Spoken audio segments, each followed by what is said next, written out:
Hey, we're the Turd Nerds. We're glad you're here. Before we take the plunge, let us introduce ourselves. I'm Dr. Rebecca Sand, a naturopathic physician and licensed acupuncturist specializing in digestive, microbiome, and hormone conditions and integrative fertility. I'm Dr. Ami Kapadia. I'm a medical doctor trained in family medicine and functional medicine with a special interest in combining standard therapies with lifestyle and nutrition-based interventions. And I'm Dr. Alana Gurvich, a naturopathic physician, licensed acupuncturist, and a fellow of the American Board of Naturopathic Gastroenterology. I specialize in IBD, IBS, and other functional GI disorders. Let's dive in. The following discussion is for educational purposes only and not intended to diagnose or treat any diseases or conditions. Please consult your doctor before incorporating any of this information into your care. The information presented on this podcast is not medical advice.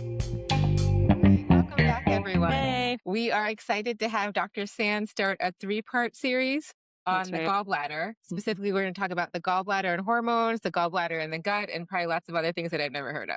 Yeah, in fact, we're not even going to talk about gallstones. Oh, okay. The reason this happened on this 3-part series is because I was so confused about gallbladder stuff and how it plays a role in digestion, what these lab tests mean, what we actually do about it, because there's a lot of stuff marketed to be like gallbladder stuff, but like what's the difference? What's it's actually doing in there? And then the impact on the microbiome, which we do have episodes. We have an episode on bile acid malabsorption. Do we have a post-cholecystectomy? I think we do have I think a we need to. success, and I think we have a gallstones episode already. We've done I so don't many know. episodes. We might have an episode. We're going to recap a little bit of that, but we're going to do a deeper dive into physiology and my personal interest, why in our 40s and perimenopause, everyone starts to have gallbladder issues. Interesting. And we know what the nomenclature is for gallstones, right? Not very nice. Okay, what is it though? I don't know. I feel like they should have changed that. Female 40. I thought it was fair, like fair No, skin. I don't think I think so. it might. I don't know. I don't Definitely know. not. No, because I feel like we've also had this conversation on this podcast. fat female 40 is the one that I remember. Right. There's maybe a fourth one, but I highly doubt it's fair. Like pale skin people. I I don't don't know. think so. Men can get gallstones too. Yes. Oh, definitely. But I'm going to go into some women. Fertile Yeah, I was like, fat it's not female fair. 40. Just making up our F's here. Okay, dive in, Dr. Sand. Tell us Okay, what we so basically, I've got a couple like fun facts, and then we'll go into some physiology background, all that kind of stuff, because it matters when we're talking about the gallbladder. Like, what the heck does it actually do? How is it that we can just take it out if it does all this stuff? And then the like widespread implications into metabolism, hormones, all that kind of stuff. So, do you want to guess how many gallbladders we remove in this country per year? I think it's a lot. Just out of, I have my no gallbladder. idea. Do you both have You your don't have your gallbladder? No. How am I just finding this out about you? 1 in 3. I'm going to say 1 in 3. No, maybe not that It's much. more a number. How many people get their gallbladder out per year? I have no idea. I'm really bad at Under a million. It's under a logarithmically million. off. But under Just a million. 500,000? More. Yeah, like 900,000? Very 700. close. It's somewhere around 750 per year. Still? That's a lot of gallbladder. Where are all Yeah. these gallbladders going? Medical Into waste? a pathology lab? Yeah, probably in the trash. So anyway, 100,000 or more. And most of the messaging we get is it came out, you're going to be fine. In fact, you're going to be better. But is that the end of the story for everyone? And do you need to get it out? Yeah. A good story from Ooh. someone that I saw several years ago. It was a very nice story. If we have time. I'll Okay. tell We you. need nice stories. Yeah. We need nice stories. So, So I mean, so just a little. I have a very young patient right now who she's been having this acute abdominal pain, and we did an ultrasound and we found a stone in the neck. You know what I mean? Like she's in her Oh, yeah. 20s. yeah, Huh. bad. Right. Yeah. Not great. Is she on birth control? No, I think she had tubal ligation. Interesting. There is a hormone So component she here has that we'll talk she about. went to the general surgeon? We're doing that referral now. Okay, so tell us more. Okay, so the thing that I want to just start with is that we think this is just like a little bile sac. We think it just stores, concentrates bile. We'll get into more of like what that means here in a second, but it's not. I want to kind of just set the stage that it actually is a key player in your estrogen metabolism, your microbiome, your fat digestion, and your long-term metabolic health. And long-term really matters here. So insulin resistance as we go through menopause and all those sorts of Also, you things. can get by fine without it if you do other things. If it's taken out, you're generally can be okay Some still. people can be okay, but you are actually predisposed to a lot of diseases that I don't think we talk about very much, like diabetes and insulin resistance. And I think it's more like right now, the culture, the climate of our surgical system is you have a gallstone, let's take it out. Yeah. I think it's a bigger conversation where, yes, that's an option. Yep, sometimes very necessary. And sometimes, like if it's in the neck of the gallbladder, I'm a little bit more worried about a rupture. There are other options, but also this is not just take that saucepan out that Yeah. consolidates bile. I think my argument is like, we need it out sometimes. I'm not I'm just saying saying anything if someone has gotten it out, it's Yep. not the end of the world. No, you and can you do might things. be totally if you're already fine. But what I'll say, and I have a whole section at each one of these episodes where I talk about how this informed my clinical practice. If people have their gallbladder out, I'm doing a deeper dive into their microbiome. I'm doing a deeper dive into how perimenopause and menopause might present for them and ways to kind of safeguard against cancers and metabolic disease and some other stuff. Wow. Okay. Have you increased your visits to 5 hours now? I just talk about the gallbladder now for a straight hour, but it's anyway. So today we're going to be connecting a lot of dots here. So background epidemiology. Let me just throw some facts at you. Women are 2 to 3 times more likely than men to develop gallstones. We know that. Yeah. Men develop them, but not as readily as women. Yeah. Why do you think that is? Because they're female and they're 40. fertile, they have different hormones. Okay, what happens in perimenopause? Estrogen gets Up and down. It goes up and down, but relatively we get more of it. Relative estrogen dominance, relative estrogen chaos. Well, and then also a lot of younger women have relative estrogen dominance from other problems, right? Yeah, With PCOS and so- everything. Sort of. Usually PCDs. it's low in PCOS, but pregnancy is another time we see issues with the gallbladder, bummer. right? Yeah. And that's because we have a ton of estrogen, especially towards the end of it. We have to treat those people differently. But what we're going to learn here, and this is going to be episode 2, so hang in there. Normal estrogen is super protective for the gallbladder. When we get it too high, whether it's normal or not, but in the case of perimenopause with those fluctuating hormones, it actually sends a negative feedback loop that can cause problems for the gallbladder. And then when it goes too low, like in menopause, we have more issues. Okay, wait, and those Episode message 2. that it sends is I'm gonna make get there. stones. Okay. I'm going to get there. God, I can't It wait for depends that. God, I if can't it's too wait. high or too low. So, so the high risk periods I just talked about: pregnancy, oral contraceptive use, CHAR-T or menopause hormone therapy, but specifically oral. Yeah, not that really makes the sense. patches as much. Perimenopause. Okay, the post-cholecystectomy syndrome is underdiagnosed. Again, I think we have an episode on that. But what does that look We like? do. For people? That looks like bile acid diarrhea. You're just having diarrhea. bloating, fat malabsorption issues, Yeah, it's just diarrhea. It's a bummer. and it's going to mess up your And microbiome. I have a number in my head of how many people develop it. Do you have a number of how many I people don't, It develop can't be it? that high because No. we don't see it that often. So people Well, don't have their gallbladder. Right, but it gets confused. Mhm. And this is another point that I want to make. It gets diagnosed as IBS-D. Mhm. And it's not. I mean, Mhm. sure, you could qualify, but I IBS-D is a usually ask diagnosis if they've of had their exclusion. gallbladder out though before. Totally. You do. You do. Well, it depends how long that particular Because visit you also is, have but- 7 hours for all your visits. Right. You mean Yeah. 7 minutes? Yes. Yeah. So anyway, My guess is it would be somewhere between 10 and 15% Really? of people that We'll have develop. to fact Yeah. check. that's, Let's- I feel like we have said that at some Yeah, point. I think but that was when I looked at the data. It's we're not a probably huge biased percent. because they Right. come to our That's true. That's true. Well, right, because if they have loose stools, we're usually, well, now they know your differential. I mean, I guess I didn't know that before. So And I will say that I do think you're right. I do think it gets put into an IBS-D Yeah. pool. They Yeah. don't do any further workup. Nobody's looking. There's no great way to That's work true. up bile acid Yeah. malabsorption Not in this country. Yep, exactly. I'm gonna say should anywhere, we try but to get? We should try to get that test. Yeah. that The radioactive. Can we patent nuclear it in the medicine US? test. Yeah. I mean, Okay. Anyway, yeah. I don't know anything about Yeah, we tests. basically just throw a bile acid sequestrant at it and see Yeah. if it works. Yeah. That's Which, really what we do. You know, And I do it's some lower stool stakes. testing. Let's talk about physiology. What does the gallbladder do? What does the gallbladder do? It stores bile and releases bile. Yeah, rhythmically. That's really important because the liver can also release bile, right? Right. And that's what happens if we don't have it. But what it does is it responds to cholecystectomy and pumps it out with boluses of food. If we don't have the gallbladder to do that, it just Drips leaks in. it out Yeah. all the time. Drip it out. Yeah. You can survive that way. You can do that and maybe I be do. totally fine. I survive that way. You're alive? I am. Amazing. Just to give you guys more content about the GI. Yeah. It also changes the composition, though, of the bile. So it concentrates it, but it modulates bile composition and protects the epithelium of our biliary system by adding Oh, bicarbonate totally. and mucin secretion. So it Totally. actually helps to kind of serve as an antioxidant. We'll get into this a little bit more later for the entire system. And that's one of the things that has changed my practice is thinking about antioxidant support for this system if you don't have a gallbladder. Makes perfect Yeah, sense. just Yeah, kidding. exactly. I just inject mucin. To the Mucin gut. makes you think of what Mucus? from a microbiome standpoint? Oh, acromantia? Yes. Huh. Yes. Yeah, I love acromantia. quizzes Yes. when I Amazing. know the answers. Yeah, you're doing great so far. So, how bile acids, bile salts are made. This was like endlessly confusing for me. You just did a Mhm. deep dive on this I too. did spend a lot of time talking about primary versus It's a secondary. little confusing. Tell me what you know and I'll tell you what I know. Yeah. You go Okay, first. so let's start with the liver. Hepatocytes start with cholesterol. Everything starts with cholesterol to make primary bile acids. Know that. Correct. That's the starting block. Then the liver conjugates it with 2 amino acids. Which These are- ones? Ooh, Uh-huh. glycine or Oh, I taurine? was Yeah. gonna say Yeah. glycine, but Yep. To form bile salts. And these are more water soluble. So that's important because their function goes up. We can do more with them if they're water soluble. And this is why we use glycine and taurine for a lot of people. One of the reasons But why. a great addition in perimenopausal management for people. Okay, so then we get these conjugated bile salts that are secreted into the bile, and they are stored and concentrated in the Gallbladder. if we have one. Yeah. And then they're released in the small intestine to emulsify fats, form micelles, and absorb fat-soluble vitamins like... Okay. Bored? Are you No. bored with this? Sorry, that's the only one you jumped ahead of me with all of those. Get it out.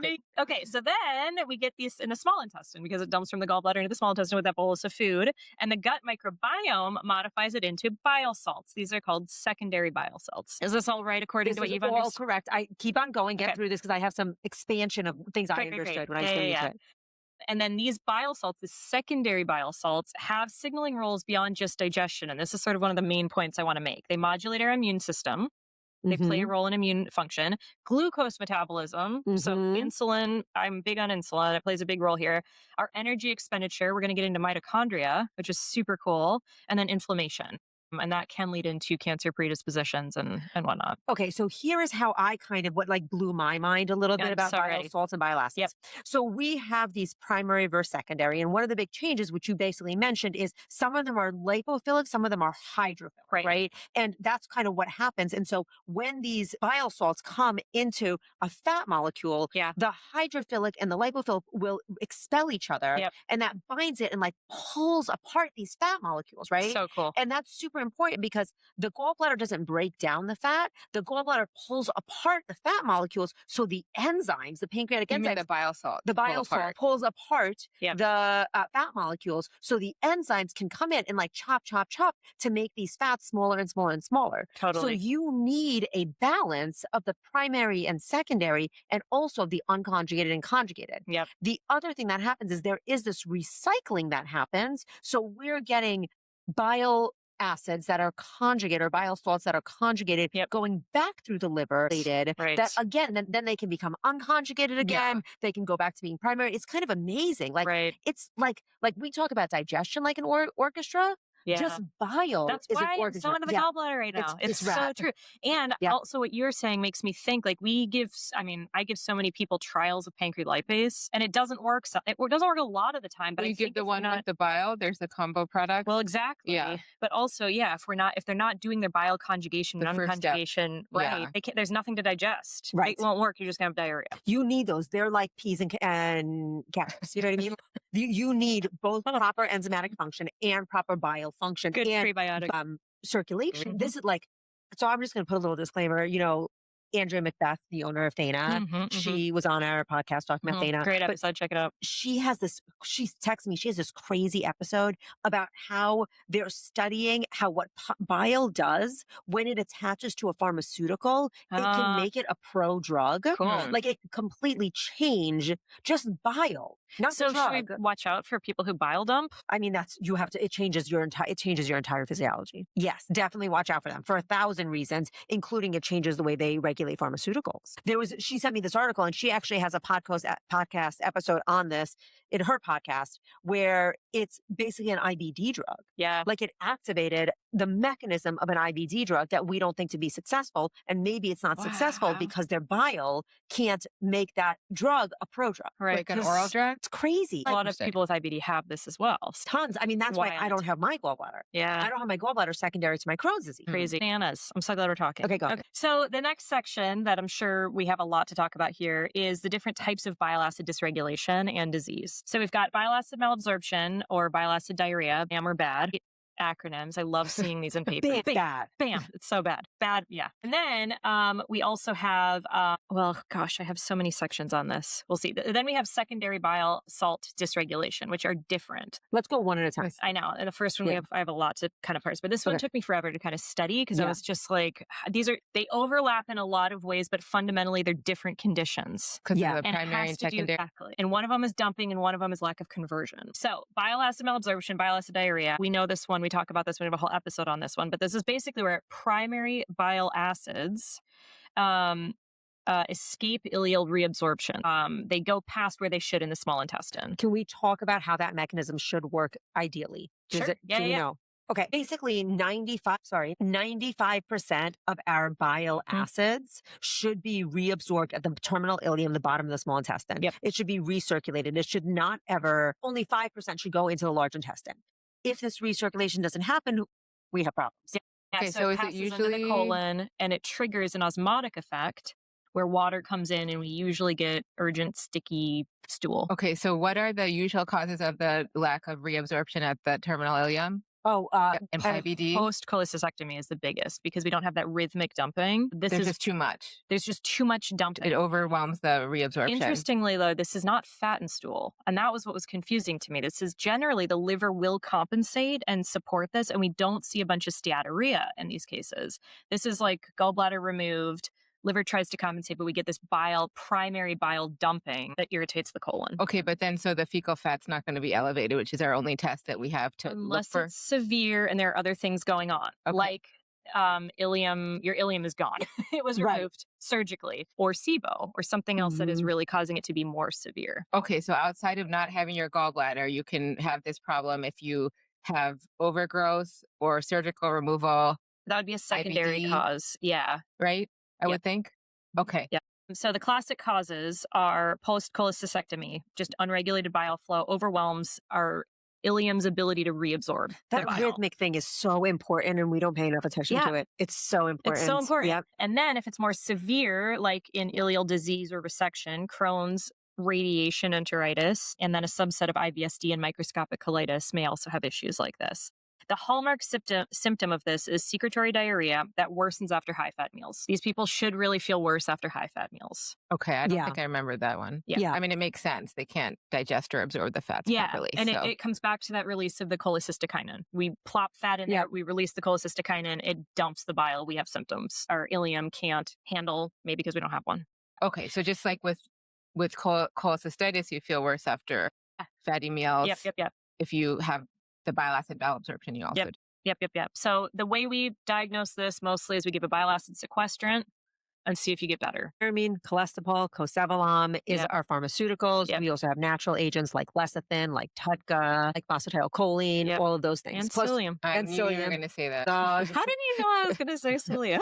you might be a broker. I might be obsessed. I So don't know. like the cholesterol, you just give it away from food, Mhm. obviously, and away from pharmaceuticals by like 2 hours on either end. That's what makes it hard to take, know, honestly, that's is why- most people are in polypharmacy. Right. Yeah, So it's not the easiest thing to take. but that's yes. ideal. Mhm. And have it's multiple times a day, right? Yes.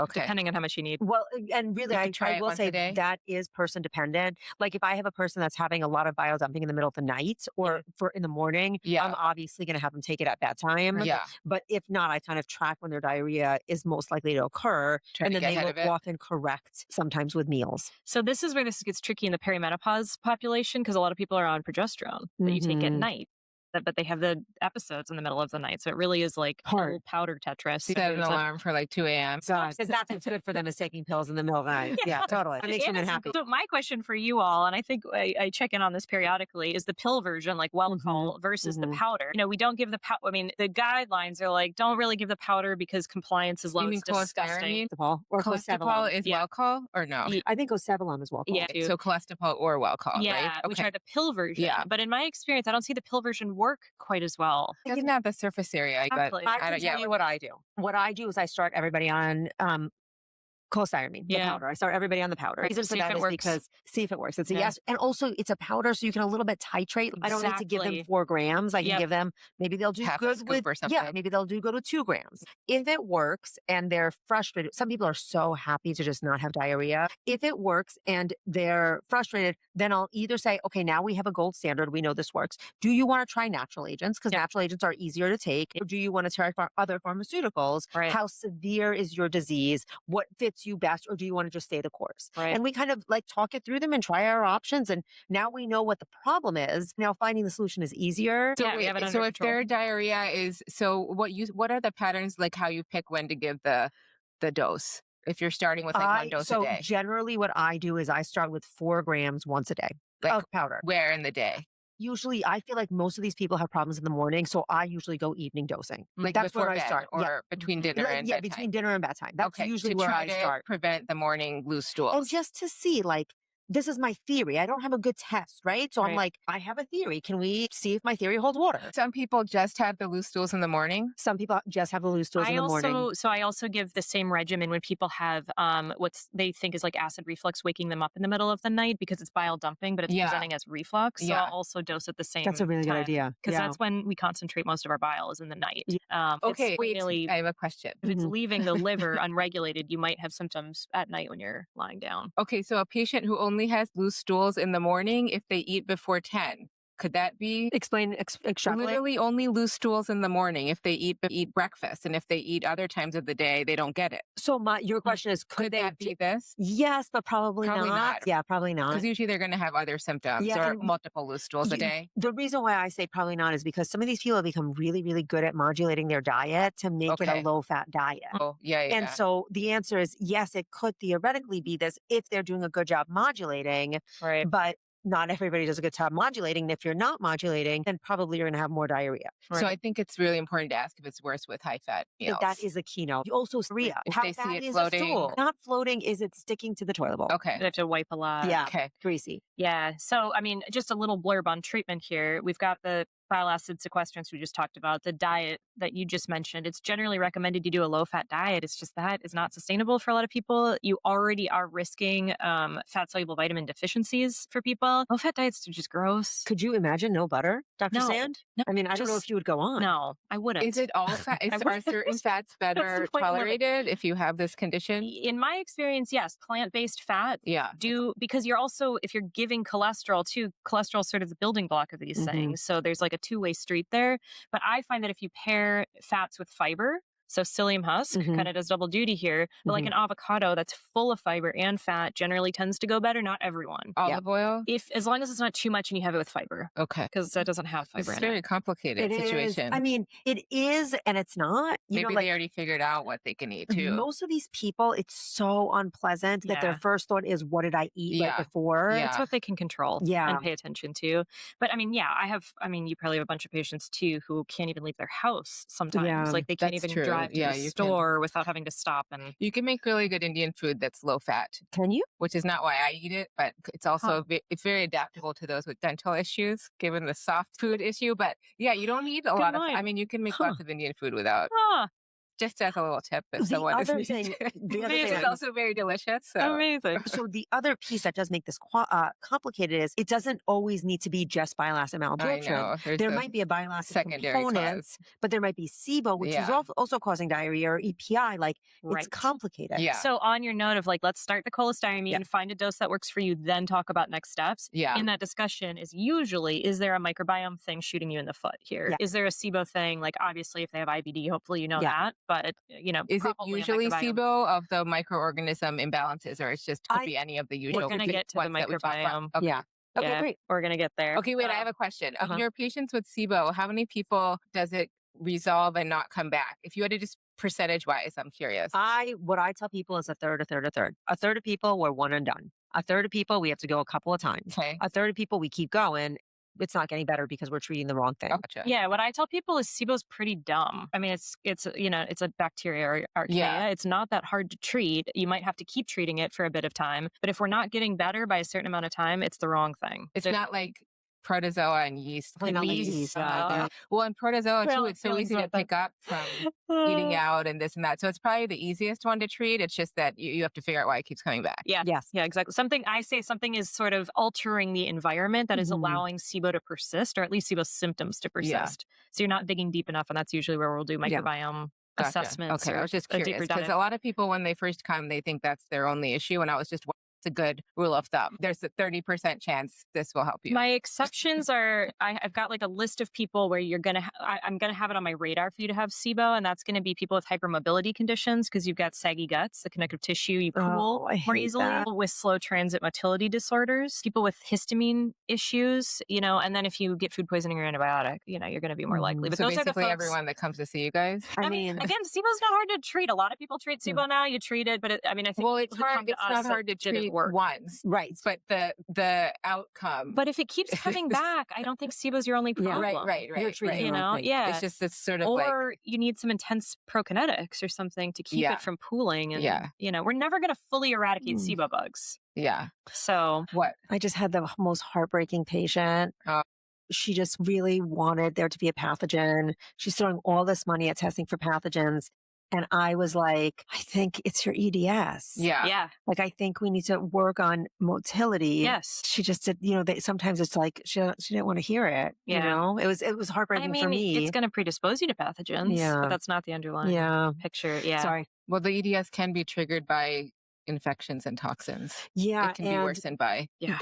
It's like, her case and for me is just so heartbreaking because she's like in her 20s and she's like, why the hell is my life so complicated? Yeah. I have some people like that too. Yeah. And like the prolapse that happens. If we've done an episode on EDS. We should.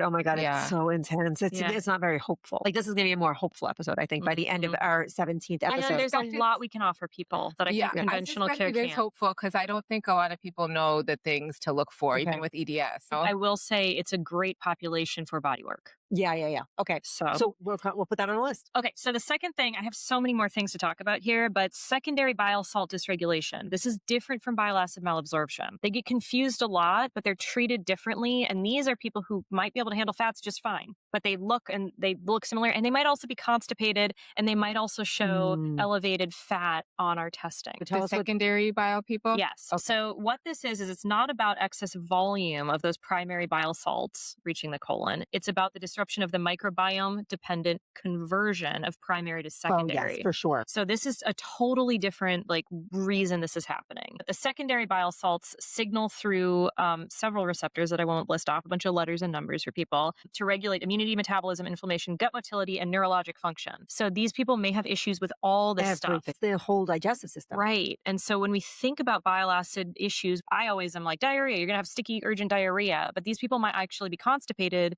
because of the way this interferes with our nerves in the gut and motility in the gut. So we have to think broadly. So clinical context here in IBS-C, we often see depleted secondary bile salts for a lot of people. In IBD, the secondary bile acids are protective in colonic mucosa, and their loss actually worsens inflammation. So back to the mucin akkermansia. Wait, depleted secondary bile salts in IBS-D, meaning they're not getting converted properly? It's a catch-22. We see the microbiome is altered in these folks, partially because of the disease process itself, but also if we're not converting our bile salts to the secondary type, we see it happen again. So it's like this endless loop that happens. The end product also is that we don't have a healthy mucus layer or mucin layer. So it's just, and they could have constipation with bile acid malabsorption because they're not pulled. It's not a bile acid malabsorption. It's a conversion. It's a conversion bile acid issue. Conversion problem. So the two things that can happen here, and they do overlap somewhat, which is why it's confusing, is we can have the liver or gallbladder, mainly liver in most of these cases, just dump bile. Yeah, that's the one we know. That's going to give you diarrhea. If the body cannot absorb it well enough, just the bile salts, you're going to have issues. You may have a healthy microbiome trying to convert. There's just a quantity issue. Yeah. Okay. Or we have the bile coming in. Yes. Then we have bile in there. And if your microbiome isn't robust enough to be able to convert them to the secondary form, then you're going to have a whole other set of issues that can impact transit and make you constipated. So I want to say, is it robust enough makes it sound like isn't diverse enough. It is diverse in the wrong direction of pathologic. Like it's not a low count, right? You know what I mean? Like it's a pathologic microbiome, which is easy to make. If there's a conversion issue, you're not getting it converted to the forms that help motility, probably, right? Yeah, and do a lot of communicating to our hormone systems, our nervous systems, our immune systems. It's crazy. Yeah. That little organ that we take out of 700,000 people a year. Totally. So the key distinction is from bile acid malabsorption is the symptoms are more varied in this type. This is like a broader thing to look for and a harder thing to look for. But we see it often in constipation, metabolic dysfunction, mucosal inflammation. So these people just have inflammation and we can't really figure out why. And immune dysregulation. It is not primarily secretory diarrhea. So this seems like a more likely to be able to revert to a normal one. because it's I not mean, usually changing the microbiome is not easy. It's not easy. No, it takes pretty time. hard. Yeah. And it's really dietary dependent, Yeah. which is difficult to get compliance with. Right. You just need someone to cook all your food for you. So the which I currently have. treatments, right. Not to rub it in. I mean, it is about I currently do nothing in my house. We're all happy. I mean, you We're all work happy. very much full time. That's true. That's true. With a very, very serious I job. don't even get my own gas anymore. Oh, I hate getting gas. you have a good marriage, girl. You better be grateful. I really dislike getting gas. I don't know why it stresses me out so much. Actually, okay, now I do self-serve. I don't like waiting in the... Oh, yeah, I prefer self-serve, actually. Same. Yeah, what's it about? It took me a while to figure out the machine because I hadn't done Did you? it 10 to 15 years. Did you have to pump your own gas In when you were... Pennsylvania, Yeah. but I've been here for 15 years. I didn't because pump for 15 years. Oregon, they historically have pumped Yeah. for you for everyone who's listening. The machine is confusing at the gas station. And in it my always house. breaks. That's my issue. It's always broken. It must be a me problem. I will say it. I think it's a both of you problem because I don't have this problem. Now I We're can do it. unique. Now I can Okay. do it regularly. But go ahead. So, okay, I want to talk about what we do about this kind because we're obviously not going to give cholestyramine. Right, because that would be a bad thing. That's the main side effect is you take too much, you get constipated. So it's all about the microbiome. Like the literature is going to show some really boring stuff to us, like Lactobacillus bifido. I'll talk a little bit about why, but specifically for those, we want multi-strain and super high dose to try to be able to help with this conversion picture. But the Lactobacillus and bifidobacterium species specifically support bile salt hydrolase activity. They literally have the enzyme to help do this. So that can help. We want to increase resistant starches. Ooh, resistant starches. Can we talk about those real fast? Yeah. What do you know? That's any starch that you like pasta, rice, potatoes that you heat up and cook and then let cool. Just even to cool temperature, to room temperature, or in the fridge. And then that causes a resistant starch, which causes a change in the microbiome. And then you can eat that. Even if you heat it up again, it's still a resistant starch. Yeah. It's kind of rad. Cook, let cool. Yeah. Plantains are super high in these. And delicious. Have their gallbladder removed. It's more likely they'll get the first kind. Exactly. Right? Yep. But they can also get the second kind too? Yeah. Okay. Yeah, and so the other thing is the second kind is microbiome kind. Right. Exactly. Right. The first kind is an absorption It's a kind. structural. Yes. Yep. Anatomical change. Yep.